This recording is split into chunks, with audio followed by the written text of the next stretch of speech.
black culture has manufactured a severity of disquiet, like hemorrhaging on our bottoms of black women. It has afflicted black women. The Bible says that husbands, when you don't listen to your wives, even your prayers are going to be hindered. That God created Eve for Adam to be a helper suitable, and that Adam is to love her the way that Christ loved the church. So, however, it is Adam's curse to rule over a woman, while it is Eve's curse to desire her husband, basically at all costs, even if it is at the expense of worshiping her God, the one true God. So the problem within black culture is the namby-pamby disposition of women who just take a lot of rubbish in their stride. While the problem is that our men rule us with an iron fist, because of the fact that they are rich with adultery and fornication. They are rich with adultery, fornication, and witchcraft and heresies. And this has caused an Eve that wants a husband by any means necessary to just accept all this nonsense, while an Adam that wants to just rule a woman, ignoring that the second Adam said love her as Christ loved the church.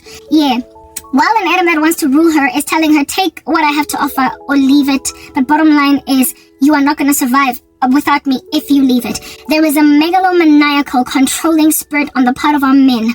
And this controlling megalomaniacal spirit has been induced by the gods of black people that have taught them witchcraft. Witchcraft has been a thing in the black community from the very get-go.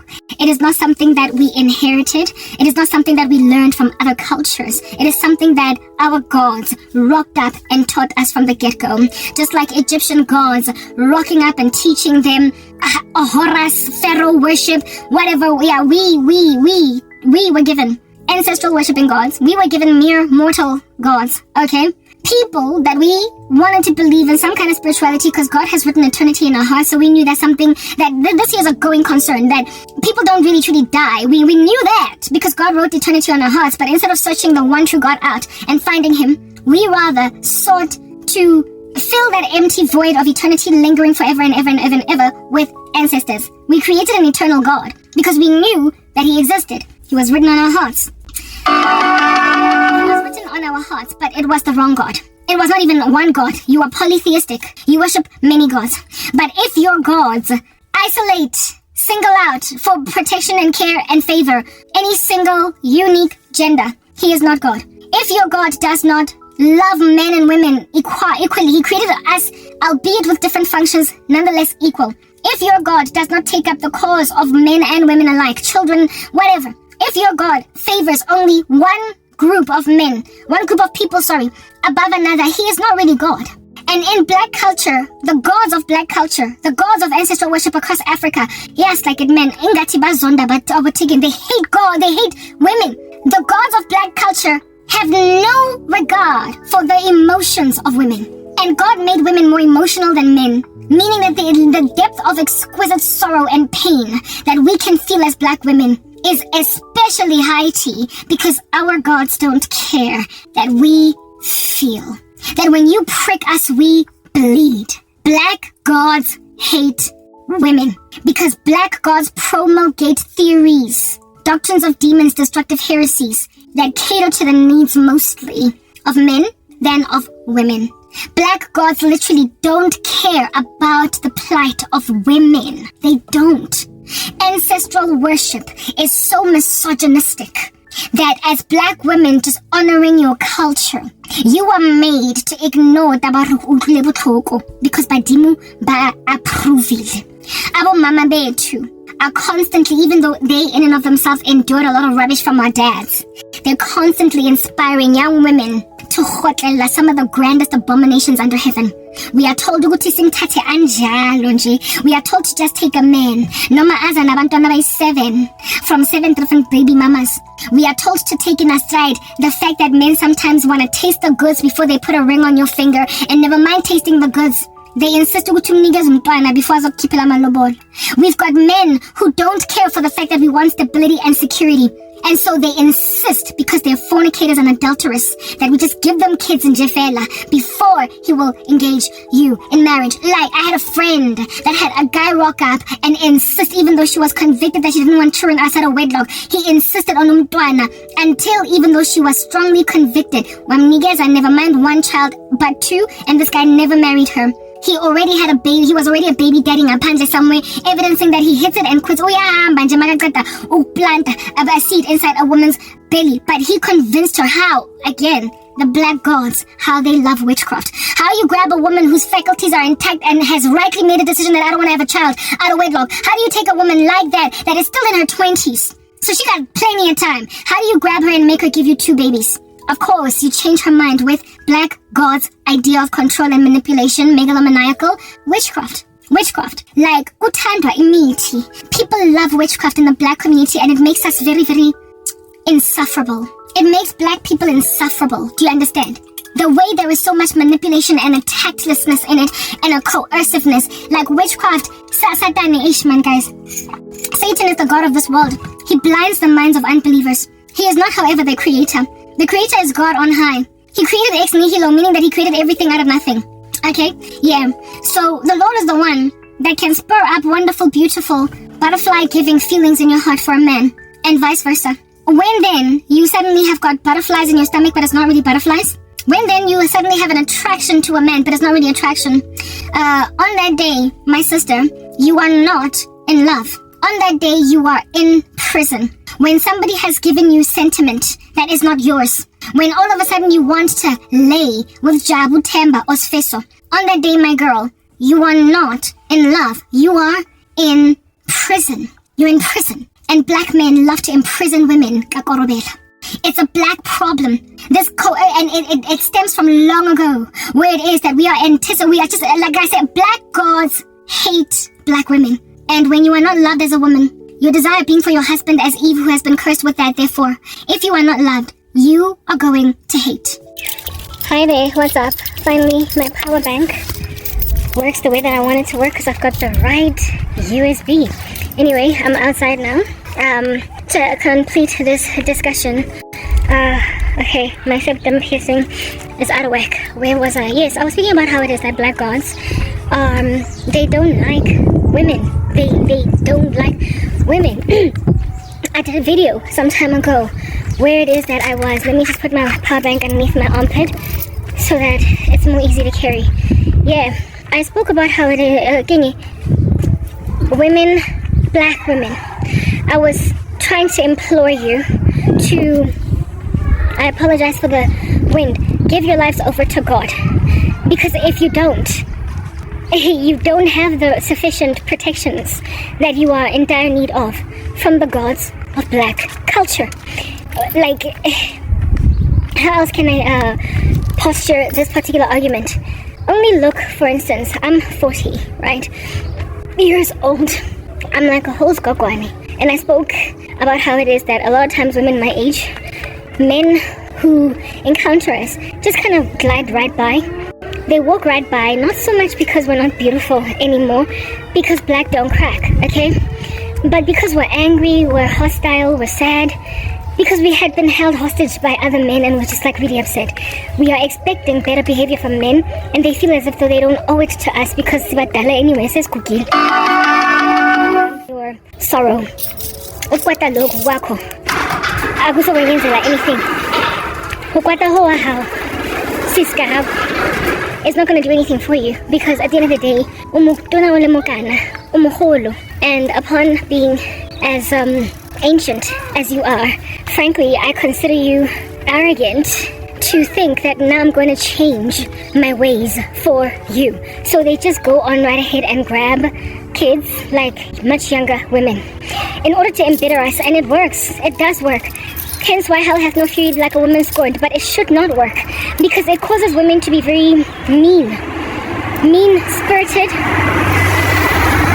It causes women to be very mean-spirited towards Basadi Baba. Do you understand? Especially young women. And my thing about that is, according to the scriptures, young women, we are supposed to train them, raise them up, help them be bigger, help them be better. My acne is just so astronomical. Anyway, help them be bigger, help them be better, and help them raise children, help them love husbands, help them. We've got a job.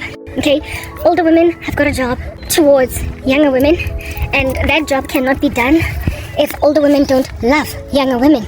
You cannot successfully train up a woman in the way that they should go if at all in and of yourself you don't have any real good best interest in your heart towards that young woman. You can't despise young women and anticipate that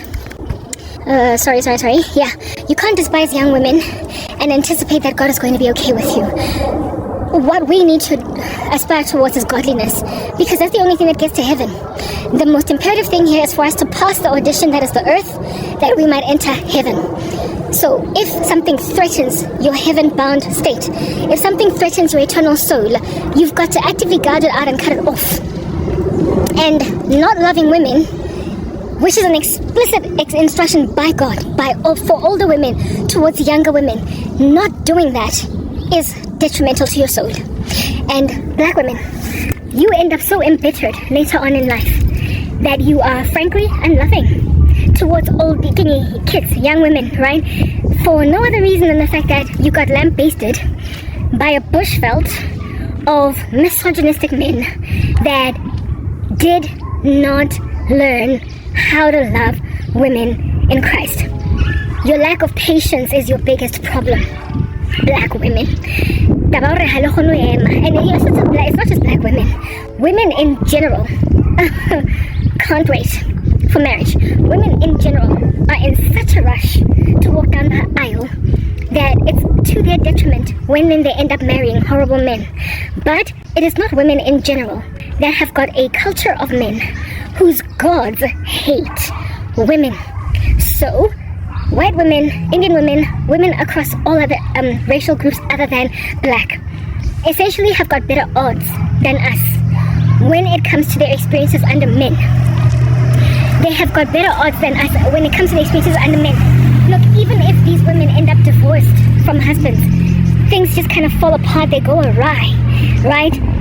Very rarely are you going to find the level of sabotage and neglect and abandonment on the part of white women, for instance, over daughters. Very rarely are you going to find white women just ditching each other, leaving each other out on a limb to essentially suffocate under a tyranny of misogyny. It is black girls that leave black girls to die. So something obviously is inspiring this much ridiculousness in black women against other black women. There is something so dire that is messing with us as black women, that it is causing us an excruciating abandonment complex for other black women. It is so bad that even after the divorce and whatever might be the treacherous experiences that they endure under men, no other race does this to their women. There is something that is making black women, never mind angry black women, but abandoning black women. Lesia basadi babang komoraho. You leave women behind. And I'm here to give an explanation or an account for why that even happens. Okay? I'm not here to bash men. I'm here to bash ungodly men. That's what you must understand. Your problem is ungodliness. Basadi baba tawanso. Your issue is ungodliness. The thing that's eating you whole as like a maggot. It's ugnathandu Jesu. Impatience messes with all of us, but the ramifications for certain people upon being impatient are far more extreme than others. And our impatience in the black community to wait on God for just about everything that we need is killing women. Yarabulai. Well, how shall I reorder this particular discussion? Think, for instance, when you were a kid on the come up, okay? When you were a young woman, remember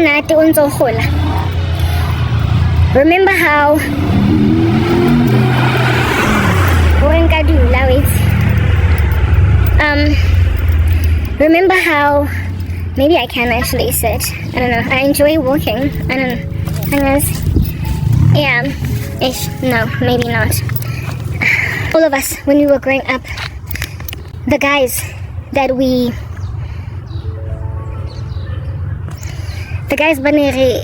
were with never mind just with, but our peers, like boys that were our age group, you never could have imagined them turning out like this. You literally could never have seen it. You could never have seen it. Every boy has their own little dumbnesses, their nuances, because they're still young kids growing up, right? Across the board. But what they mature to, what they metamorphosize to, it's like they're put in some kind of a weaved egg, a pod, I don't know, like a, in like a spawning cocoon. Yeah, it's like they put in some kind of a cocoon that upon hatching out of it, out comes something extremely menacing. But when they're boys, when they're kids, they're so much better. They're so much better. Like the boys that we grew up with, the dudes that we grew up with, some of the people that hurt me are guys that I was on the come up with, alright? Yo, the way they were so sweet in school, the way that they were so funny and just, come on, no. Like, I'm not about to play, I'm not joking, leave me alone, type thing. They were irritating because, boys and girls find each other irritating, etc. at different times, but they were not destructive and narcissistic and with these intentions against women that were just extremely hostile. They did not share the sentiments that they now today wear. All the way up until, I would say, maybe like 20s, all of the 20s, all the way up until maybe like at the age of 30, okay? They were just generally decent. Like, if at all you were not into randomly dating gender-based violence guys, like guys that slapped you silly or whatever. You tended to be largely okay? You tended to be largely secure. It's what I'm trying to get at. Like it was generally expected that a guy, it's not right for Yena to cheat. And how cheat, everybody frowned on it. It was a taboo for everyone. All women were like, oh, how dare he? Everybody walked around basically with a general demeanor of, it's wrong. It was not about so much the deed that was problematic. The thing that was problematic the deed was problematic, right? And everybody agreed. But what's going on right now is that which are problematic deeds are agreed upon by people as generally acceptable. Abafazi, the things that we once used to frown upon on the come up with other men too are accepted as you're overreacting. They are looked at and we are overreacting. Like, cheating used to be a problem when we were all on the come up all the way up until the age of 30. And then it just started to be something that we need to just take. What changes your minds like that? What makes you now all of a sudden so happy to embrace something that everyone generally agreed, Tepo when he does it is a jerk.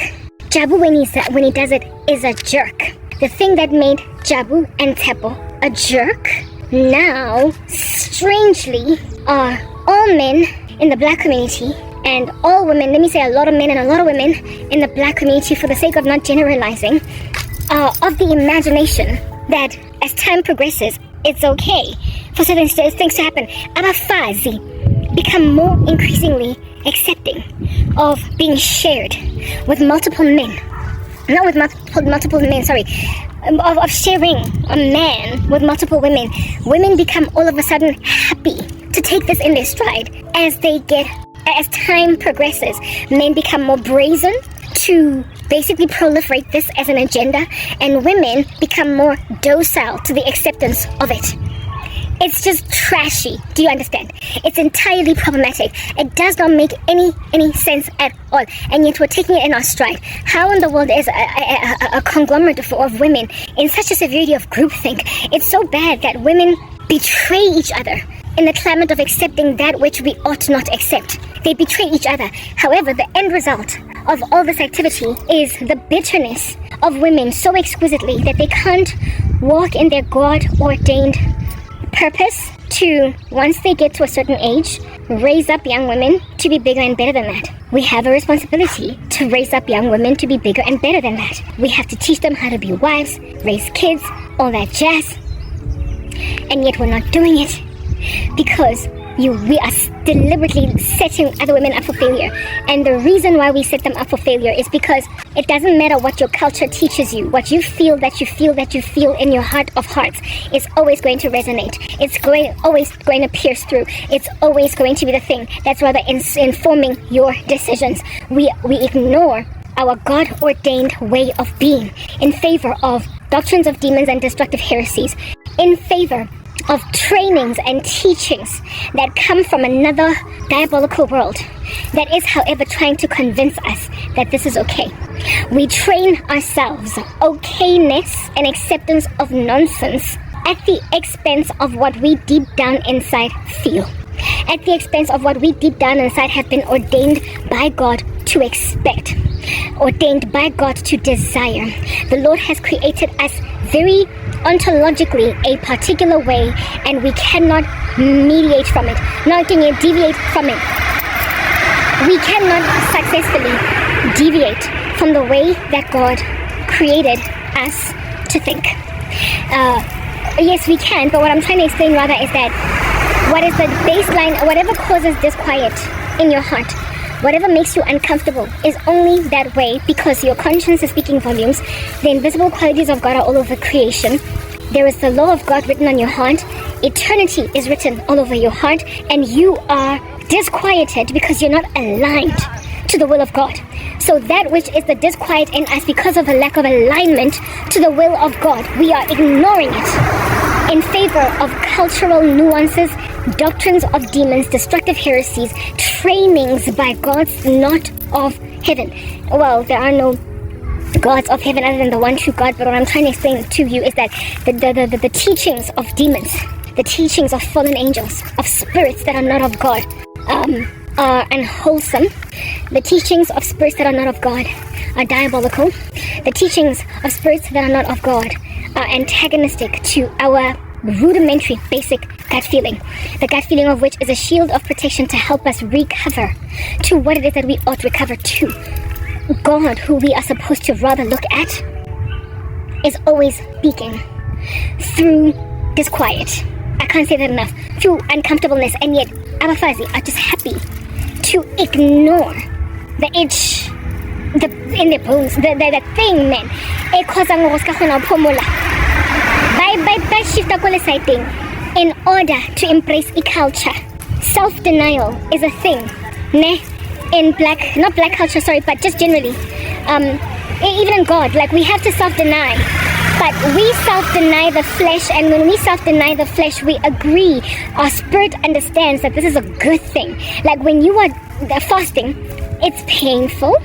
It's not easy to be hungry, but we inherently understand that it's not problematic. We don't feel guilty for fasting, or we don't feel uncomfortable. We don't feel like disquieted, like we just wrestled, like uneasy. We don't feel that when we fast. It's a self-denial. It is the hurting of the flesh, but we don't feel some kind of way when we do it. We don't feel like, maybe I shouldn't be fasting. Maybe fasting is wrong. Something just doesn't feel right with me fasting. That's not how we feel about fasting, because it is a good thing. Self-denial is a good thing spiritually, and it is approved by God. But when something makes you feel like, I guess sure, like when you just like gut feel, man, like you don't have, like I'm using fasting as an example because it's a form of self-denial, right? To think that because your gods say this is how you need to be. And so when you deny what is your true desire in favor of what your gods embrace or accept of you, when then that thing makes you get a gut feeling that is like, hey man, something Jade, I can't beg Ilana.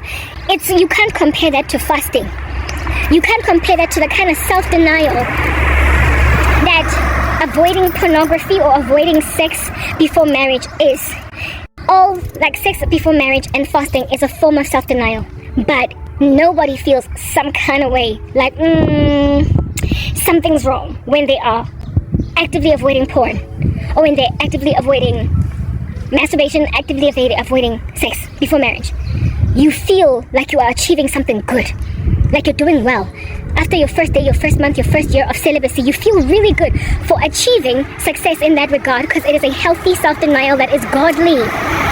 But to self-deny yourself the protection of your emotions as a woman, because you're busy embracing being a second wife to some guy, thinking ukuthi amadlozi enu are happy, and so you self-deny your peace and your tranquility and your quietness in a marriage with a man that loves you the way that God loves the church.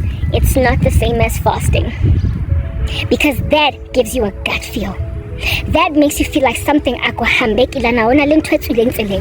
this here feels sinfully wrong. Something about it just does not add up, because it is ignoring your basic needs as a woman. It is ignoring your wiring, the makeup of who it is that you have been made to be in the image of God. It is ignoring your emotions. It's ignoring all that, just like ignoring your hunger because you are fasting. Black women then go on right ahead to equate, to imagine that ignoring their desire to be exclusively loved by a man, like the tantamount of fasting, because that's your self-denial according to the gods of black culture. All you need to do is look at it, just to prove what black gods hate women.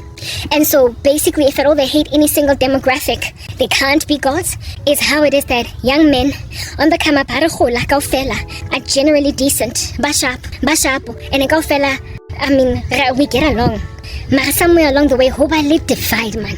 When something that makes a diametrical opposition between black girls and black boys, black women and black men. There is something that creates such a gulf between us that it can't be healthy. It's written in God's word that He hates those who sow discord between brothers. The gods of black culture sow discord between men and women. And it also creates discord between women who approve of the black god's ideology versus those who are vocally, basically speaking out against izinto ebasiyenza zona. Those of us who are on the camp of, guys, we can't just take this in our stride.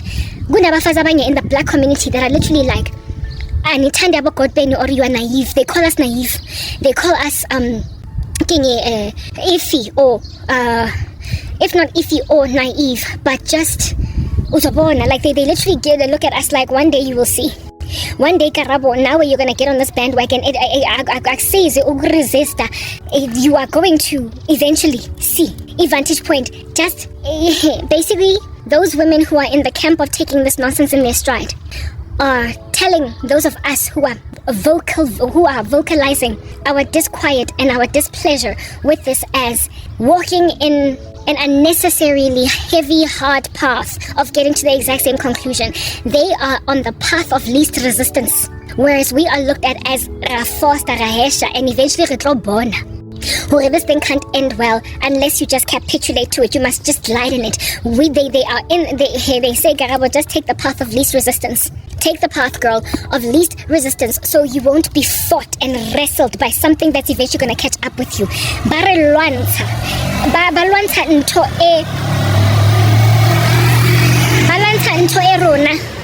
They fight the thing that we refuse to accept. In other words, that gut feeling, that's like, I can't. Otherwise, check into psychiatric hospital.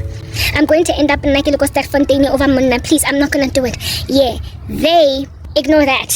When you can tell that you're going to end up hospitalized with a mental illness, they say, the only reason, girl, you end up with a mental illness is because you don't want to relax in something that's the only way to be. Take it from me, girl, I'm 35.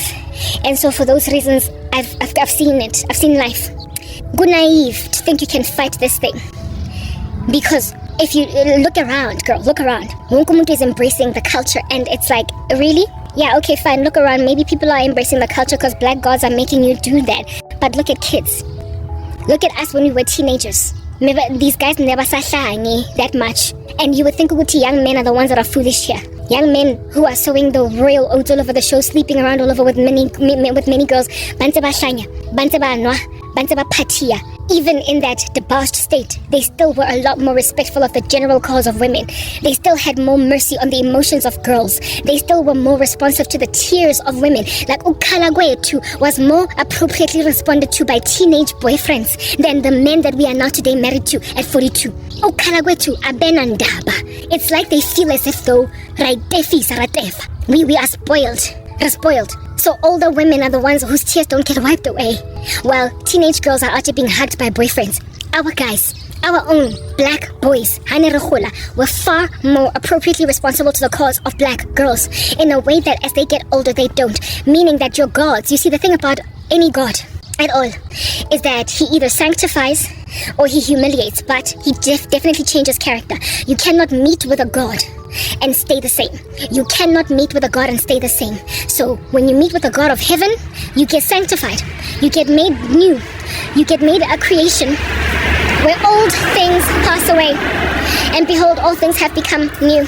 When you meet with the God of heaven, you go from being a real piece of work to an admirable being. Do you understand? But when you meet with the God of this world, Satan, when you start to develop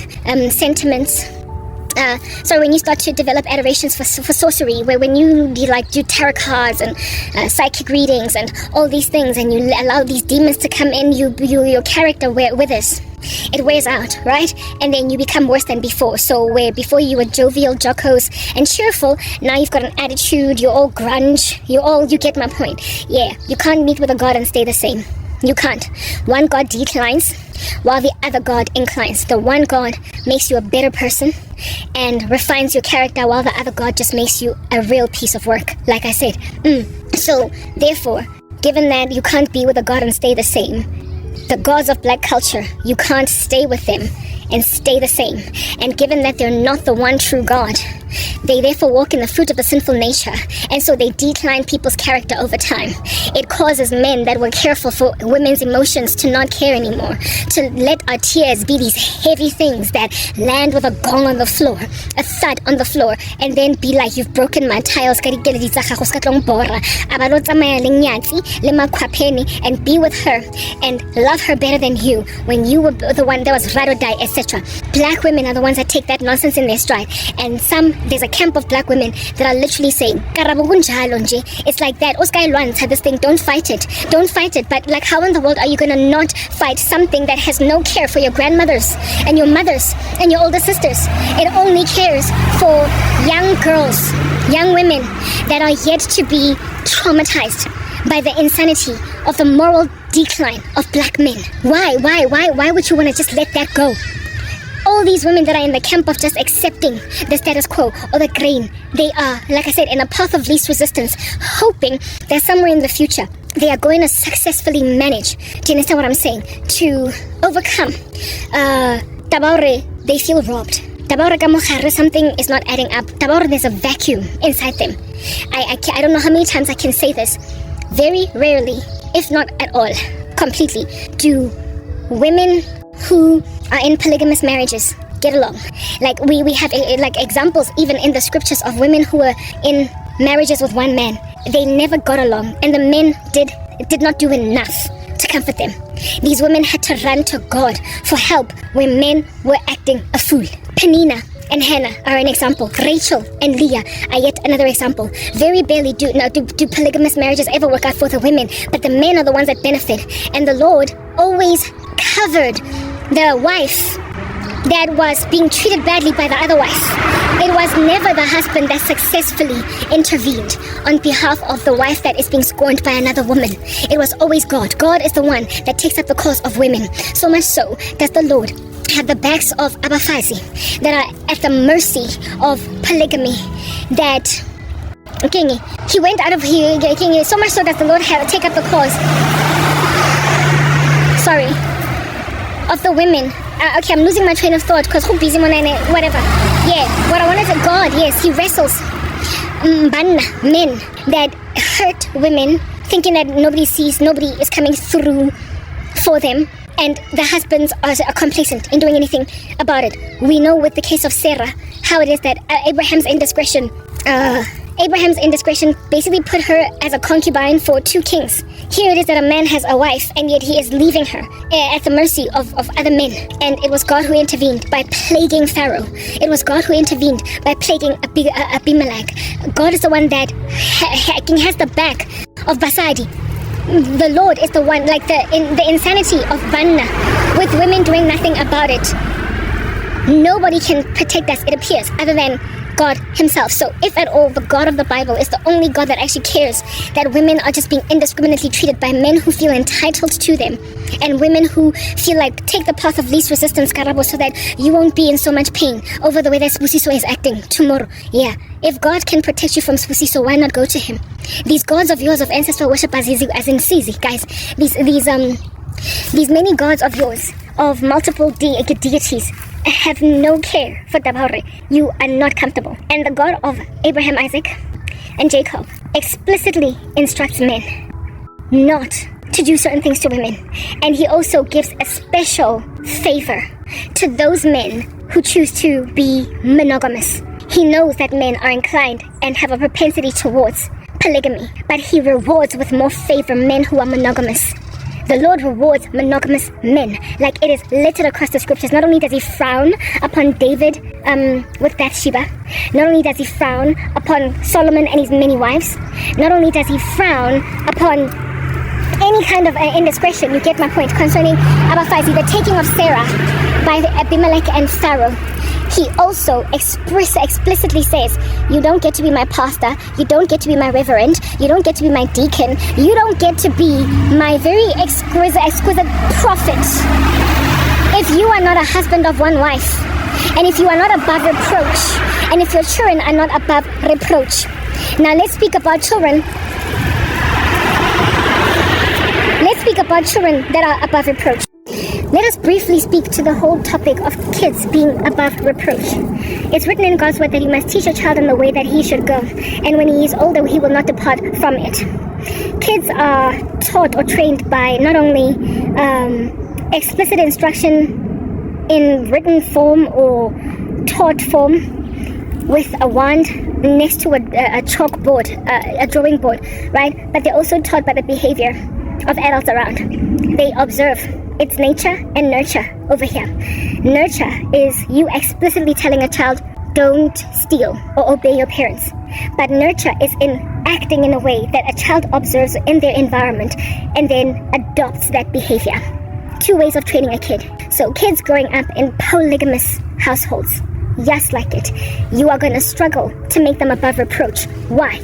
Because there is all this beefing and spawning between wives, and there is this man with no discretion in the room over dealing abafazi bakhe. Indoda echade abafazi abaningi. Guys, a man that is married to many women, more than one woman. Guys, I'm exhausted, man.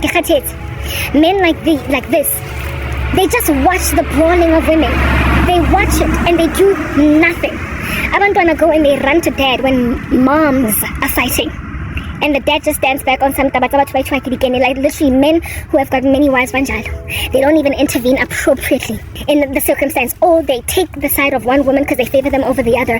And unfortunately, it tends to be the women that came next, later, that are younger, that get favor from this guy. The 25-year-old is going to be more loved than the 40-year-old wife that was there, ride or die from the very get-go. And so the 40-year-old woman is going to be ignored, seen as an angry black woman. And when a man is not treating his wife well, or even able to mediate between his many wives, while these many wives are brawling in front of kids, and they are treating their kids differently from each other, like these kids they are not impartially treated. They're not impartially treated by the parents in question that are with limited discretion. Yes, with little discretion. Sorry. Yeah. These kids by nature,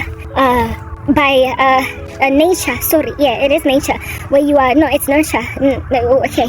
Nurture is your environment around. Nature, I would say, then the training and instruction with a wand on a board, right? A wand pointing to a board where you have put instructions for a child. The kids will, by the behavior of their parents and by the circus that they keep on observing in the household, then learn by influence. They will learn by influence, and so they will not be above reproach.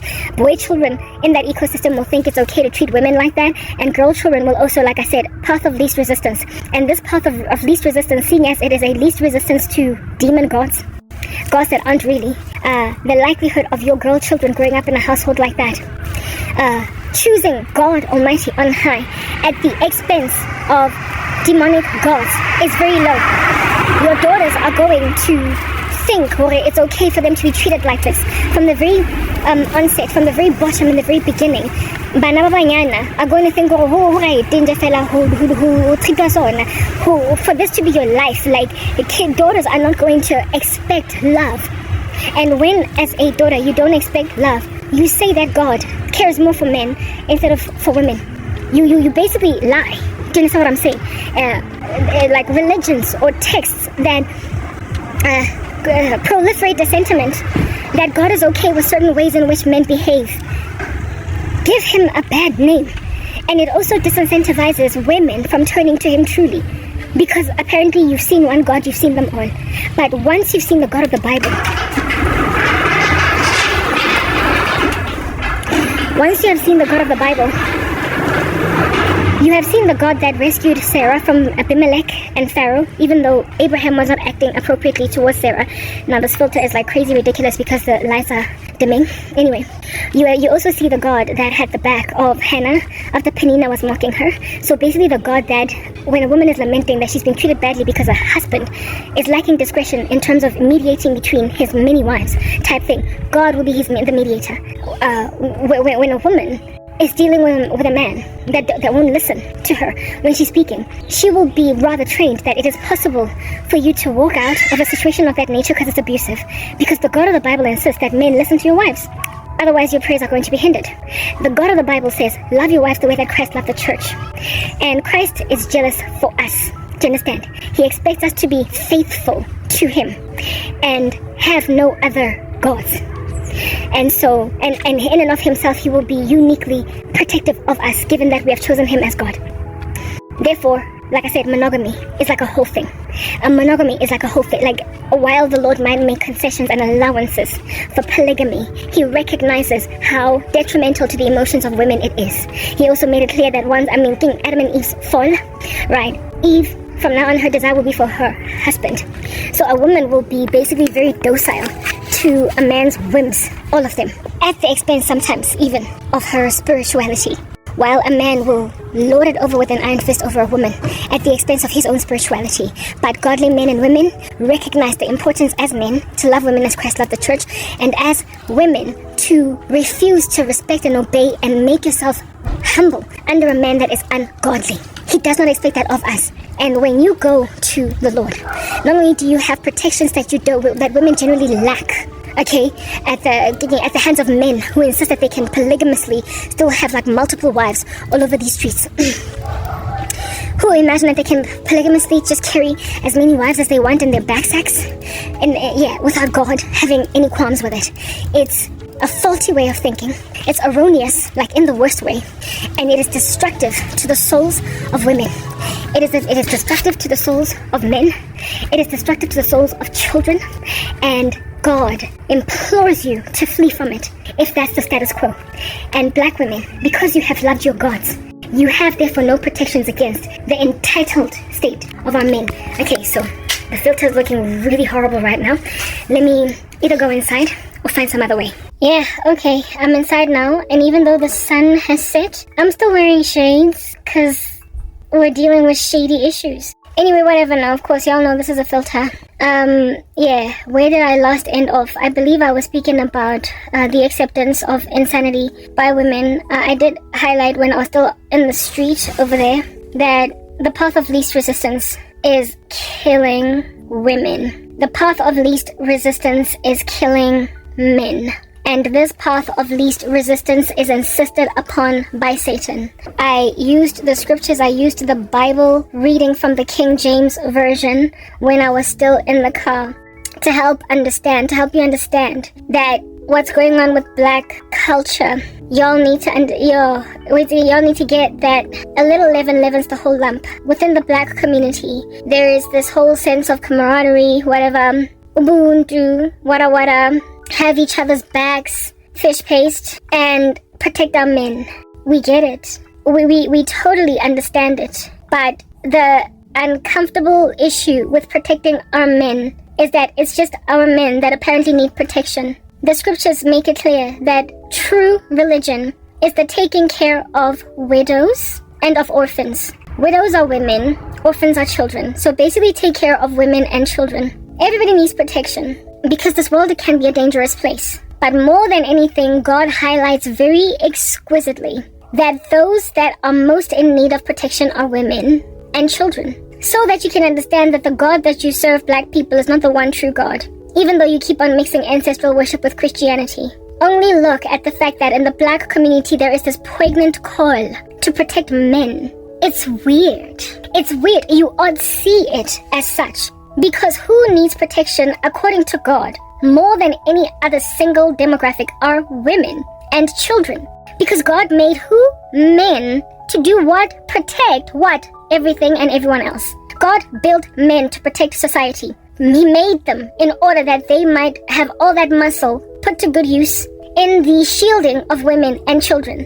So whenever you're dealing with a culture that insists upon the protection of a group of people that have been given rather the rod, or rather the scepter, or rather the baton to protect, you can tell, therefore, on that day that something's upside down.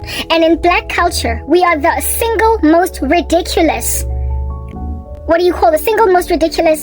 race when it comes to the way we think about men. Only look in America, for instance, okay? There is like a whole challenge with, what do they call, like white supremacy, if you want to call, like, and a lot of people are lamenting about how it is that black men in America are treated, alright? And then there was like a whole movement raised up from the ground to protect black lives.